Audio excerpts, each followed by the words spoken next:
رہا تھا تو راستے میں حضرت موسیٰ علیہ السلام مل گئے. اب انہیں دیکھا یہ تو پیغمبر ہیں، اللہ کے کلیم ہیں، اللہ سے ہم کلام ہوتے ہیں.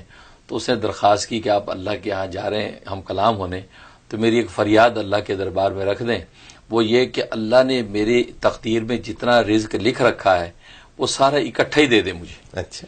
اس لیے کہ میں تو روز فاقے سے گزرتا ہوں، کبھی روٹی ملتی کبھی نہیں، تو ایک دفعہ اکٹھا مجھے مل جائے تو بس جی بھر کے کھا لوں، بس وہ ایک تمنا پوری ہو جائے، پھر آگے جیسی زندگی گزرے یہ آپ کروا دیجیے. تو حضرت موسیٰ علیہ السلام اللہ کے سے ہم کلام ہوئے. تو یہ فریاد اس کی رکھی تو اللہ تبارک و تعالی نے قبول فرما لی، اور چند بکریاں اور کچھ گندم کی بوریاں، اناج، یہ اس کے حوالے کر دیا گیا کہ یہ تمہارے مقدر رزق ہے، یہ تمہارے سپرد. اچھا. اس کے بعد بات آئی گئی ہو گئی.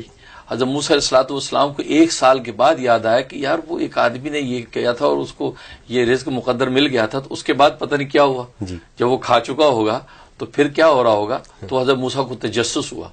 آپ اسی جھونپڑے کی طرف گئے جہاں جس جھونپڑے کے پاس وہ ملا تھا. تو وہاں جب گئے تو وہاں تو ایک بڑا عظیم شان محل ہے. اچھا. وہاں کوئی جھونپڑا نہیں ہے. بڑے حیران، محل کا دروازہ، بڑا دروازہ، اندر دیکھا مہمان ہیں، دسترخوان لگے ہوئے ہیں، لوگ کھا رہے ہیں پی رہے ہیں. آگے بڑھ کے دیکھا تو مین شاہی تخت پہ وہی شخص بیٹھا. اچھا. وہ جناب شاہی لباس پہنا ہوا ہے اور مہمان اس کے دوست احباب کھا پی رہے ہیں. بڑے حیران ہو کہ یا اللہ یہ وہی آدمی ہے، اس کو مقدر رزق تو چند بوریاں اور چند بکریاں تھی، یہ کیا ہو رہا ہے. فوراً اللہ سے ہم کلام رب ذوالجلال، یہ کیا ماجرا ہے، اس کا مقدر رزق تو مل گیا تھا اور یہ آدمی آج تو یہ شاہی خزانے لے کے بیٹھا. تو اللہ تبارک و تعالیٰ نے فرمایا کہ اصل میں اس نے میرے ساتھ تجارت کی تھی. اچھا. اور تجارت میں اس کو نفع ہوا. واہ.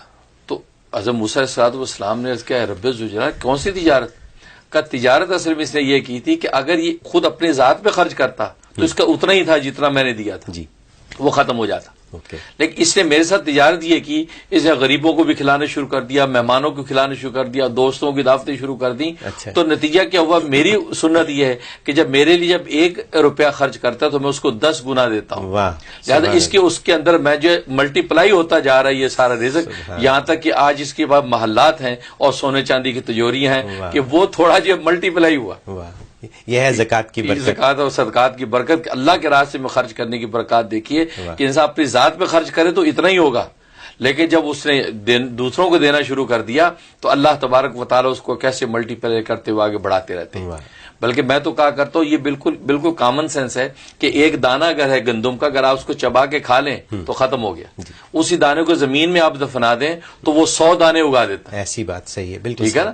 بالکل. تو زمین کے اندر اللہ نے وہ زرخیزی رکھی ہے کہ ایک بیج آپ بو دیں تو وہ 100 بیج بوتا ہے، آگے پورا تناور درخت بن کے سینکڑوں آم اس پہ لگتے ہیں. لیکن اگر ایک آم آپ نے کھا لیا تو ختم ہو گیا. بالکل اسی طریقے سے اللہ کے راستے میں جب دیا تو اللہ تبارک و تعالیٰ 700 گنا تک جب بڑھاتے ہیں تو یہی ہوتا ہے. یہ اصل میں وہ راز ہے کہ اللہ جو ہم سے جو کہتا ہے کہ میرے راستے میں خرچ کرو، اللہ اصل میں ہمارے مقدر رزق کو بڑھانے کا ایک ضابطہ ہمیں بتانا چاہتا ہے.